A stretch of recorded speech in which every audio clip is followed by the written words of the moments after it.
Hi guys! Hier sur Instagram, je vous ai demandé vos auteurs favoris, vos auteurs préférés, et du coup aujourd'hui dans cette vidéo on va un petit peu en discuter, parler ensemble. Je vais vous dire les livres que j'ai lus de ces auteurs, mon livre préféré, le livre que j'ai moins aimé, et puis peut-être un petit peu mes unpopular opinions sur ces fameux auteurs. Donc voilà, j'ai hâte de voir ce que ça va donner.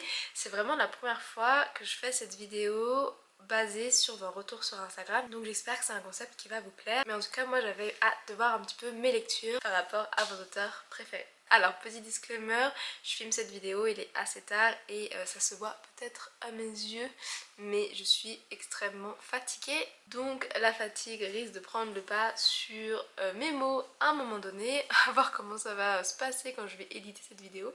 Mais voilà, je vais bien entendu essayer de ne pas attaquer de trop vos auteurs préférés. Alors c'est parti, j'ai juste Goodreads sur mon téléphone pour regarder un petit peu mes lectures du coup et me remémorer mes avis sur certains livres. Mais la première autrice qui est beaucoup apparue dans ce sondage m'a un petit peu surprise. Je pensais qu'on allait voir quelqu'un d'autre, mais non. L'autrice apparemment la plus populaire des personnes qui ont répondu à cette story, c'est V.E. Schwab, et je vous comprends tout à fait. Voilà. Alors de V.E. Schwab, j'ai lu pour l'instant que ces 3 livres-là. Et c'est vraiment pour moi aussi une autrice coup de cœur. J'aime beaucoup sa plume, je trouve qu'elle est très poétique, elle est très fluide aussi. Et ses personnages, notamment ses personnages féminins, sont toujours très intéressants pour moi. Mon livre préféré est sans aucun doute Addie Larue, je dirais. C'est vraiment le premier livre que j'ai lu de V.E. Schwab. Et du coup le livre qui m'a vraiment marqué, où j'ai vraiment rencontré la plume de l'autrice. J'ai beaucoup aimé toute l'intemporalité du roman. Je sais que c'est pas un roman pour tout le monde parce qu'il n'y a pas beaucoup d'action, c'est très lent, c'est très contemplatif d'une certaine manière. On suit Addie qui est quelque peu figée dans le temps. J'ai beaucoup aimé vraiment la plume, les émotions que nous montre V.E. Schwab, et puis surtout l'antagoniste était vraiment un gros coup de cœur pour moi dans La vie invisible de Dilara. Entre Galante et A Darker Shade of Magic, je dirais que j'ai moins aimé A Darker Shade of Magic. Ouais, c'est peut-être le roman que j'aime le moins pour l'instant de V.E. Schwab. Après, A Darker Shade of Magic, c'est le premier tome d'une trilogie. J'ai encore les 2 tomes qui sont d'ailleurs juste derrière moi à lire.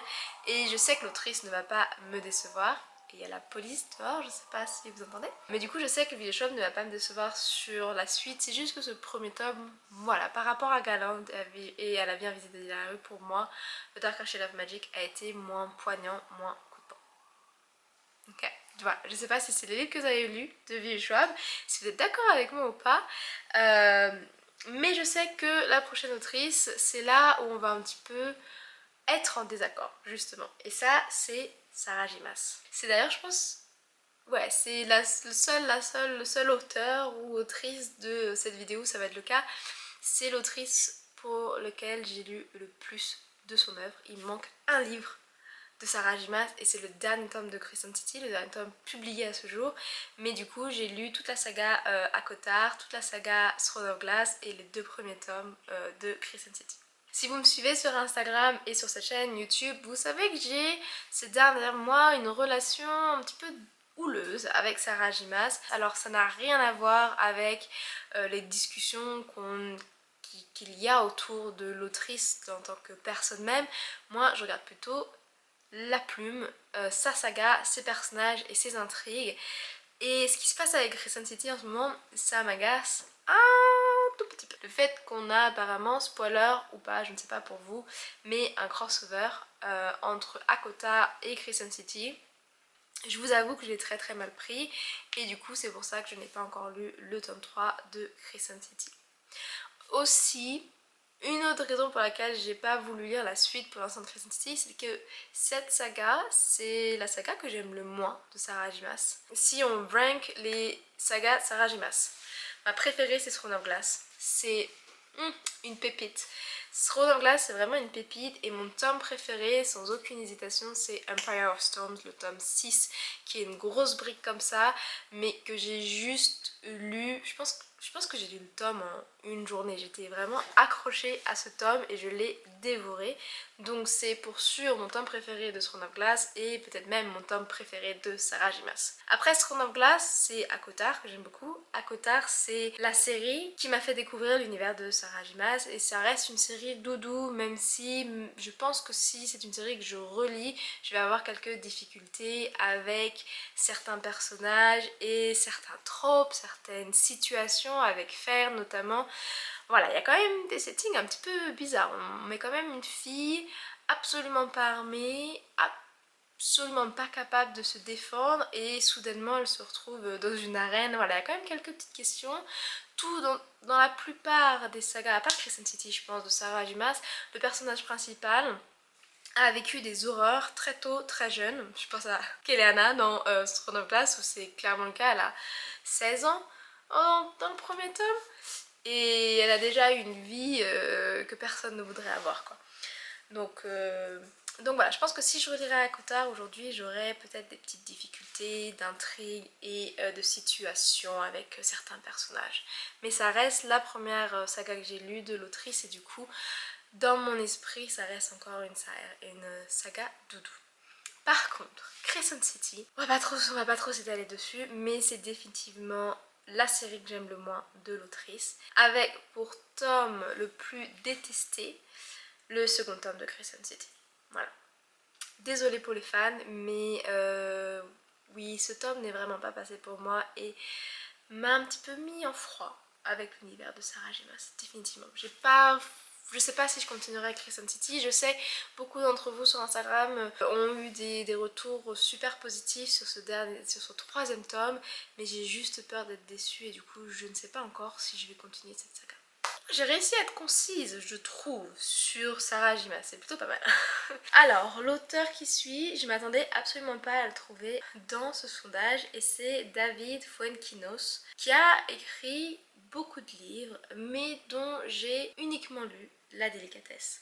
Et La Délicatesse, c'est un livre que j'ai lu il y a très longtemps mais qui me revient encore de temps en temps à l'esprit. C'est un livre qui est tout doux je trouve, qui est autour de l'amour, qui est assez court mais assez accessible pour tout le monde et qui est au fond assez rêveur.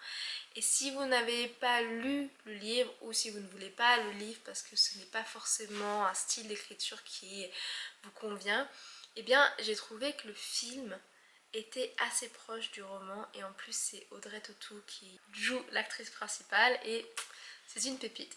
Mais voilà, de David Fuenquinos, je n'ai lu qu'un livre pour l'instant et le fait que vous l'ayez mis dans le sondage l'a un petit peu ramené à ma mémoire, donc peut-être que j'irai essayer ses autres romans. J'en ai vu quelques-uns sur Goodreads qui me semblaient assez intéressants. Voilà. D'ailleurs, si vous aussi vous aimez beaucoup David Fuenquinos et que vous avez lu autre chose que La Délicatesse, mettez-moi votre recommandation dans les commentaires parce que je vais sûrement aller y jeter un œil.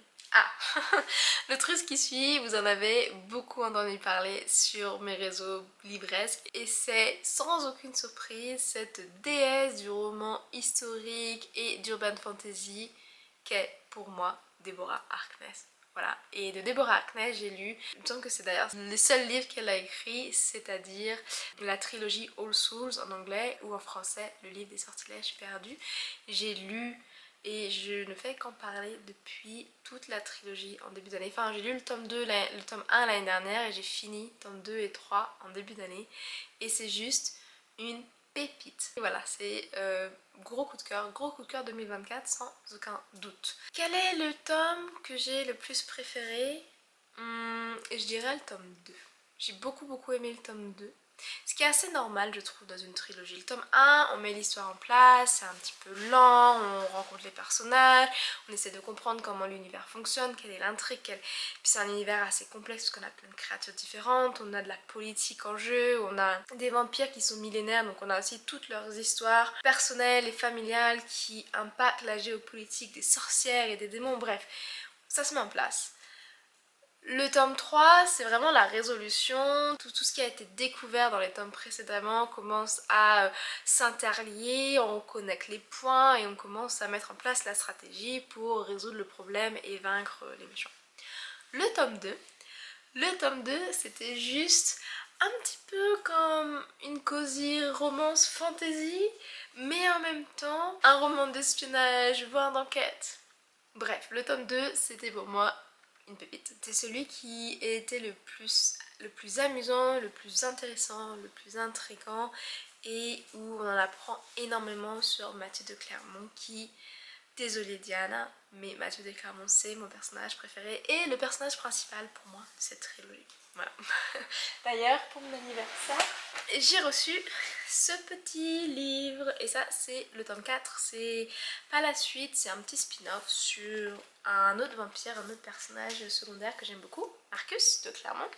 Et puis cet été sort le tome 5. Je disais que c'était une trilogie. Cet été sort ce qui est, je pense, petite suspicion de ma part, le premier tome du second volet de la série. Je pense qu'elle va nous refaire une trilogie. L'intrigue est plutôt sur... Bref, je vais pas vous spoiler, ça va vous spoiler la première trilogie. Mais si vous ne connaissez pas encore Deborah Harkness, qu'attendez-vous? Foncez, allez lire cette trilogie, c'est juste magnifique. Okidoki. Ensuite vous m'avez parlé d'Holly Black qui je sais est très connue pour Le Prince Cruel, The Cruel Prince. Trilogie que je n'ai absolument pas lue. J'avais le premier tome de ma bibliothèque mais je l'ai retiré, je l'ai mis sur Vinted, il est déjà parti parce que je pense que j'ai un petit peu besoin d'un break dans le young adult et pour être tout à fait honnête avec vous, The Cruel Prince ne m'intéressait pas tant que ça de base. Je l'avais juste acheté le premier tome parce que c'était un livre que je voyais tellement partout que ça avait un petit peu titillé ma curiosité, mais sans plus parce que au final c'est un livre qui est resté sur mes étagères pendant des mois sans m'attirer plus que ça. Par contre, le livre que j'ai lu d'Holly Blake c'est Book of Night.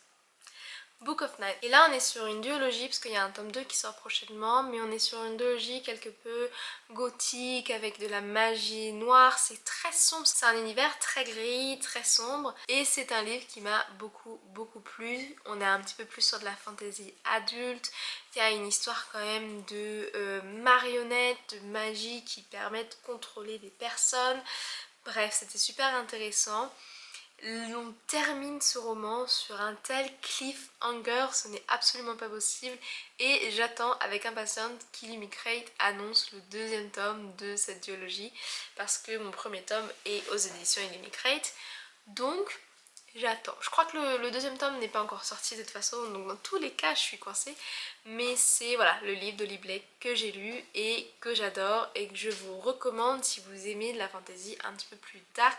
D'ailleurs c'est pas très ancré fantasy, il n'y a pas de créatures fantastiques, on n'a pas de dragons, etc. On a juste cette magie quelque peu mystérieuse qui impacte énormément la société et comment les humains interagissent entre eux et aussi échangent des biens entre eux. Bref, je vais pas vous spoiler, mais j'espère que ça vous aura intéressé parce qu'on n'en parle pas assez de ce livre. Mais c'était génial. Ok, on est à votre dernier auteur favori que j'ai lu et là on quitte la noirceur d'Holly Black et on part dans le monde tout rose, tout bleu de Ali Hazelwood avec ses romances thèmes qu'on adore tout particulièrement sur Bookstagram. Comme vous pouvez le voir, je n'ai pas lu beaucoup de livres d'Ali Hazelwood, mais ceux que j'ai lus, je les ai beaucoup aimés et du coup c'est Love Hypothesis et le dernier, comment il s'appelle, Love on the Brain. Voilà. Je trouve que ces titres à Ali Hazelwood, ils sont un petit peu feignants. Il y a toujours Love quelque part. Enfin, elle pourrait nous faire des titres un petit peu plus fins, je trouve, un petit peu plus cryptiques. J'aimerais bien ça. Parce que c'est vrai qu'ils sont assez... voilà, on sait ce qui nous attend avec Ali Hazelwood. La difficulté avec les romans, c'est que à moins que l'histoire m'ait vraiment marqué, les romances d'un auteur ou d'une autrice pour moi restent toujours un petit peu sur le même niveau. J'ai lu Love Hypothesis il y a 2 ans maintenant d'après Goodreads et Love on the Brain je l'ai lu assez récemment et je sais pas lequel j'ai préféré, je pourrais pas dire s'il y a un livre qui est mieux que l'autre. Après les romances qu'elle met en place restent des romances assez douces avec quelques tropes intéressants et pour Love on the Brain, le trope qui a été mis en place que j'avais beaucoup aimé, c'est ce moment où nos deux protagonistes se rencontrent mais ne savent pas qu'ils se connaissent déjà parce qu'ils se parlaient sur les réseaux sociaux. Et ça je trouve que voilà, j'aime bien quand nos deux protagonistes ont une correspondance et en fait ne savent pas qu'ils se connaissent également dans la vraie vie en personne. C'est un trope que j'aime beaucoup. J'ai vu sur internet certaines personnes dire que les personnages d'Elias Wood étaient tous un petit peu les mêmes. Peut-être que le fait que j'arrive pas à me souvenir plus de ce qui s'est passé dans Love of Hypothesis donne raison à cette hypothèse. En tout cas, ce que je sais, c'est que quand j'ai lu ces romans, j'ai toujours passé un très beau moment et c'est parfois ce qui compte dans la littérature. Avant de vous laisser, je voulais quand même mentionner ces quelques auteurs favoris que je ne connaissais pas mais qui sont maintenant dans ma wishlist parce que oui, vous avez contribué à agrandir ma wishlist qui ne cesse de grandir malheureusement. Je n'achète pas beaucoup de livres en ce moment et je n'en reçois pas beaucoup non plus. Il faut à tout prix que j'arrive à descendre ma palle à la maison pour pouvoir acheter des livres. Ça va juste créer le problème de ravoir une palle à rallonge.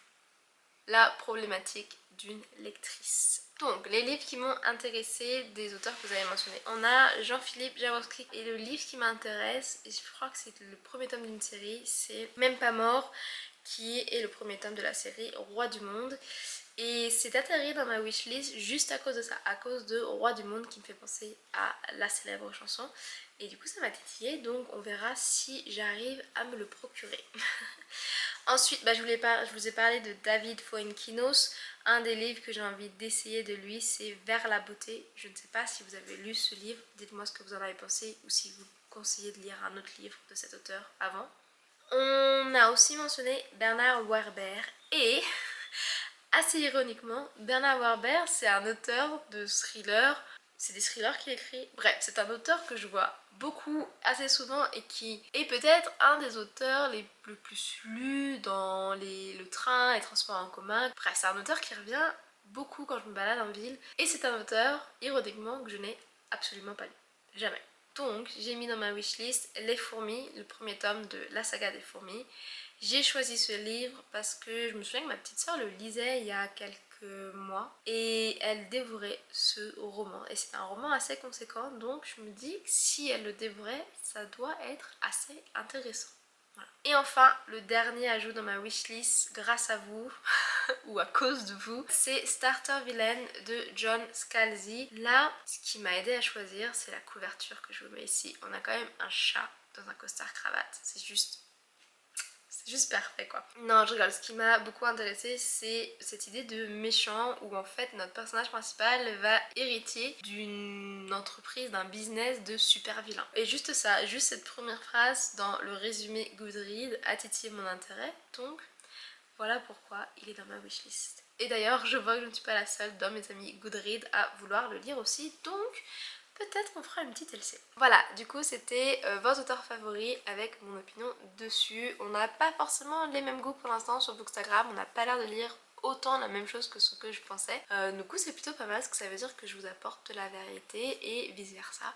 Bref, si votre auteur préféré n'a pas été mentionné dans cette vidéo, n'hésitez pas à le glisser son nom dans les commentaires et puis on pourra sûrement en discuter un petit peu. Je vous remercie pour être resté jusqu'à la fin de cette vidéo et j'espère de m'avoir supporté un petit peu dans cet état de fatigue extrême. Je crois qu'il faut que j'aille me coucher parce que demain ça va être fun d'éditer cette vidéo, très certainement. En tout cas, je vous retrouve un prochain samedi pour une nouvelle vidéo littéraire. Voilà, ciao! I'm going to sleep now.